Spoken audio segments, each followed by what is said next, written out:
ఇప్పుడు తెలంగాణ ఎవరి జాగీర్ కాదు అని అంటున్నారు పవన్ కళ్యాణ్. ఈ కామెంట్కి ఏమంటారు? అట్లే ఈ దేశంలో పుట్టిన వాళ్ళు ఎక్కడైనా పోటీ చేసుకునే అధికారం భారత రాజ్యాంగం కల్పించింది, భారత ఎన్నికల సంఘ నిబంధనలు కలిగిస్తుంది. ఎవరు ఎందుకు మాట్లాడతారు, ఎవరు రాసిస్తే మాట్లాడతారు, ఎవరు సూచించి మాట్లాడతారు నాకు తెలియదు. కానీ ఎవరైనా ఎక్కడైనా పోటీ చేసుకునే అధికారం ఈ దేశంలో ఉంటుంది. బీఆర్ఎస్ పార్టీ వాళ్ళు ఆంధ్రాలో బీఆర్ఎస్ పార్టీ పెట్టి తోట చంద్రశేఖర్ గారిని బీఆర్ఎస్ పార్టీకి అధ్యక్షుని చేస్తే కడుపున యోద్దు ఎవరికి.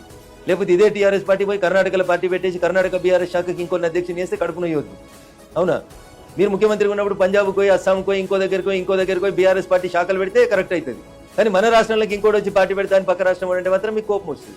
ఇది ఎట్లా సమర్థనీయమైతే? అంటే కోపం రావడానికి ఒక రీజన్ ఉంది సార్. నా అంచనా ప్రకారం తెలంగాణ వచ్చినప్పుడు 11 రోజులు నేను తిండి నీళ్లు ముట్టలేదు, అంత బాధపడినా అన్నారు పవన్ కళ్యాణ్. ఆంధ్రోని బిర్యానీ, పెండ బిర్యానీ, ఆంధ్రోడు ఎక్కడోడు అని మాట్లాడిన చంద్రశేఖరరావు ఆంధ్రాలో పోయి మరి రోజా ఇంట్లో రొయ్యల పులుసు తిని రొయ్యల పులుసు బాగుంది, రాయలసీమని రతనాల సీమగా మారుస్తాన దానికి ఎందుకు అడిగారు ప్రశ్న? ఒక పవన్ కళ్యాణ్ ఎందుకు కనబడతాడు మీకు? వ్యక్తుల గురించి ఎందుకు ప్రస్తావన?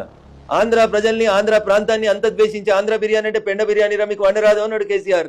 అట్లాంటి ఆ కేసీఆర్ అనేట ఆయన పోయి రోజా ఇంటికి పోయి కమ్మ ఉందని చేపల పులుసు తినొచ్చి రొయ్యల పులుసు తినొచ్చి ఆంధ్రలో భోజనం బాగుంది, రాయలసీమని రతనాల సీమగా చేస్తా అని చెప్పినోడు మరి మాట ఎందుకు మార్చిండు? దానికి సమాధానం రాకుండా మరి అయ్యా మాట్లాడిన మాటలు కొడుకు సమాధానం చెప్తాడా, బిడ్డ సమాధానం చెప్తాడా? చెప్పినాక మళ్ళీ ఇంకొని విమర్శించాలి.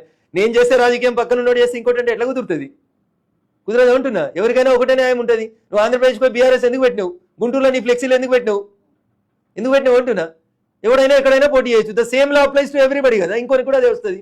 నువ్వు ముఖ్యమంత్రి హోదాలో పెట్టినావు, ఆయన ఉప ముఖ్యమంత్రి హోదాలో పెడతాడు.